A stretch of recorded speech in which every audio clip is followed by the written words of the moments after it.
સાબરકાંઠા જિલ્લા શિક્ષણ અધિકારી, તાલુકા શિક્ષણ અધિકારી અને ખેડબ્રહ્મા કેળવણી મંડળ ટ્રસ્ટીઓ દ્વારા બાળકોના ભવિષ્ય માટે સંકલન કરી યોગ્ય નિર્ણય લેવામાં આવ્યા। 450 કરતાં વધારે વિદ્યાર્થીઓને આવતીકાલથી રાબેતા મુજબ સ્કૂલમાં શૈક્ષણિક કાર્ય ચાલુ રહેશે। ખેડબ્રહ્મા એસડીએમ કચેરી ખાતે વાલીઓ દ્વારા યોગ્ય રજૂઆત મુલાકાત કરવામાં આવી। ખેડબ્રહ્મા પ્રાંત અધિકારી દ્વારા જિલ્લાના શિક્ષણ અધિકારી, તાલુકાના શિક્ષણ અધિકારી, ખેડબ્રહ્મા કેળવણી મંડળ ટ્રસ્ટને સંકલન કરી યોગ્ય પગલાં લેવામાં આવ્યા। રિપોર્ટર જયેશ ઠાકોર સાથે શૈલેષ પટેલ, સાબરકાંઠા જિલ્લા બ્યુરો ચીફ। નમસ્કાર।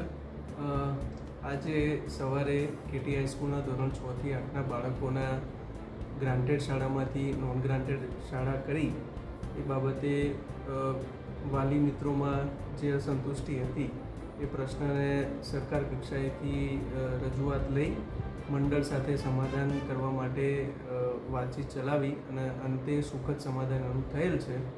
અને ધોરણ 6 થી 8ના બાળકો જે આજની તારીખે એનરોલ થયેલા હશે એ બધા જ મિત્રોને, બધા જ બાળકોને ધોરણ 9માં જ્યાં સુધી ના આવે ત્યાં સુધી નિઃશુલ્ક ભણાવવાની મંડળે ખાતરી આપી છે, લેખિત ખાતરી આપી છે, જેથી આ બાબતનો અને આ પ્રશ્નનો અહીંયા અંત આવેલ છે। ધન્યવાદ।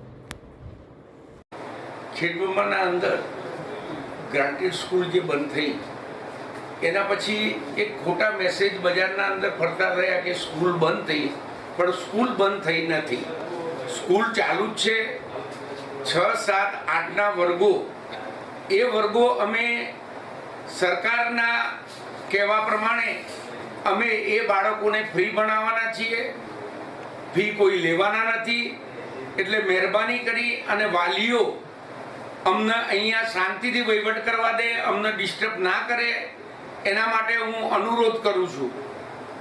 એ સિવાય કેળવણીના કામના અંદર જ્યારે ગ્રાન્ટેડથી નોન ગ્રાન્ટેબલ થાય એના પછી નવા ટીચરો લેવા, એટલે સોમવાર સુધી અમારું શૈક્ષણિક કાર્ય રાબેતા મુજબ થઈ જશે, એની હું ખાતરી આપું છું।